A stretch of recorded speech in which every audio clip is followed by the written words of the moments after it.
show my love over there. He returned. But it's not just that he returned. The last thing I'm going to leave you with today is Jesus told him something very specific. He said, go and shew, H-E-W-U in the King James Version, shew thyself to your people. Shew yourself to them. Shew in the Greek means to completely reveal. It means not just to show, but to tell. And it means not just to tell, but to tell the whole story. Wait a minute, see. Somebody has not been delivered because you have not told them your whole story. See, you acting like you've been saved all your life, but you're not talking about all the stuff that people know about you that you try to keep covered up. He said, you still covered, but I want you to show and tell. I want you to reveal the things that I have done for you. I want you to let everybody know how you were locked up in those tombs. And if they don't believe you, I want you to show them your scars. I want them to see your stitches. I want them to see your wounds. I want them to know that you were a prostitute back in the day, but God delivered you. I want you to know that you sold dope back in your day, but God delivered you. I want them to know that you used to be a browbeater and a rabble rouser, but God delivered you. I want you to go on and tell them. Don't be ashamed. I want you to let them know, because they're delivered by you showing and telling. See, what has happened, Sister Alvarez, is we've gotten so pious in the church that we won't tell anybody our deficiencies, even though the Bible says confess your faults one to another. He said, I want you to let them know you've been divorced 2 times and you've had some rough days and it's been some time when things was not right in your life. You got to go show and tell. See, in the school, they've got a little activity for elementary kids, and it's called show and tell. That's when you bring something to your classmates and you don't just show them what it is, but you explain to them why it is significant. You explain to them the purpose of you bringing it into the classroom. You tell them what it means to you and how it has impacted you. So if you don't mind, just like them, I'm going to do a little show and tell. All you look at when you see me is DL Wallace. But a long time ago, Sister Mays, I was in Waco, Texas, and things had gotten rough, and I had no money. I had to eat cucumbers and carrots every single day because that's all I could afford, show and tell. But I still believe that God had the power to deliver me and supply all my needs. And today I'm eating lobster and sea bass and steak and mashed potatoes. I got to show you and tell you. See, it's not just where you are, it's where you came from. I want you to go back down memory lane and remember your former days when you were not saved and sanctified and filled with the Spirit. I want you just to think for a minute about how you used to live and where you used to be.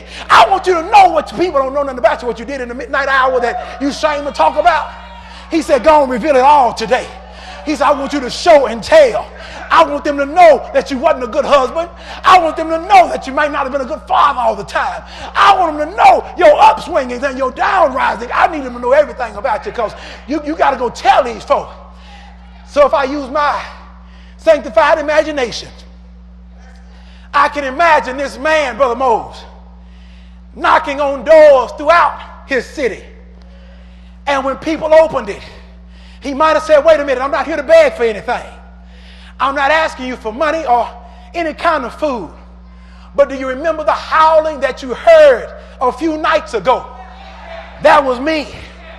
Do you remember the person that got robbed last month that walked through the tomb? I did that. Do you remember the last time that you heard about somebody breaking some chains and running like a wild man with no clothes on? That was me. Do you remember the last time that somebody said that things were stolen out of the house? I took that. But I'm not here to tell you about nothing about all them days. I'm just here to say I'm delivered now. That the reason I'm not still in the chains and bound up and naked is because a man named Jesus has anointed me. He's put me in a position to preach his gospel. He probably went to the next house and said, listen, I know you might not believe me. And you may think I'm lying because my mind seems so sane. But then he probably took his sleeve off and rolled it up a little bit and said, you see this scar? I cut myself with a stone last month. And it still ain't healed all the way. I'm that man. You might see this one. And I took this scar. I cut myself with a sharp rock that day. But God has delivered. He said, don't just show how good God has been. God says, show and tell. I'm looking for somebody who's not perfect today, who done made some mistakes, who might have had some difficulties in your life. I dare you right now to show it and tell it. To stop acting like you've been saved all your life. And to recognize that God did something on the inside that no man could do. When everybody wrote you off, it was God that delivered. When they said your marriage was going to fail, it was God that delivered. When you thought you were going to get put out and evicted, it was God that delivered. If you stop acting like that everything is all right with you, it's not all right with me. I'm just covered. I'm just covered. I'm just covered. I'm just covered. That's why you seem like it's all right with me. But I've been through some storms and rains. I've had some ups and downs. But God delivered me out of every one. The Bible said many are the afflictions of the righteous, but God delivers him out of every one. It does not matter what you're going through now. I serve a God that's able, and he'll deliver on time. Touch your neighbor and say, God will deliver on time. I don't know about you now, but he'll deliver. I don't know if you need it, but he'll deliver. Now wait a minute. I got to tell you one last thing. Now, when he starts showing and telling, Sister Brown, and he went throughout the whole city, in the 40th verse, the Bible says the same folk that put him out were now waiting for him to return.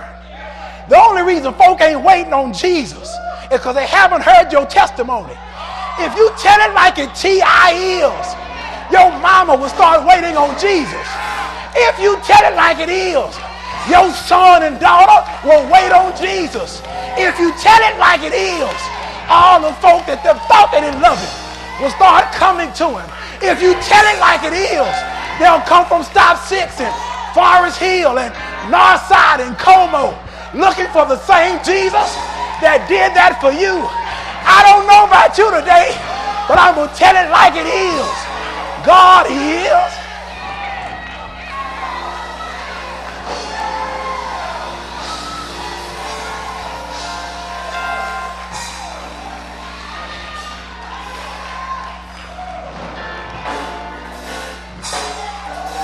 Somebody don't realize how good God's been.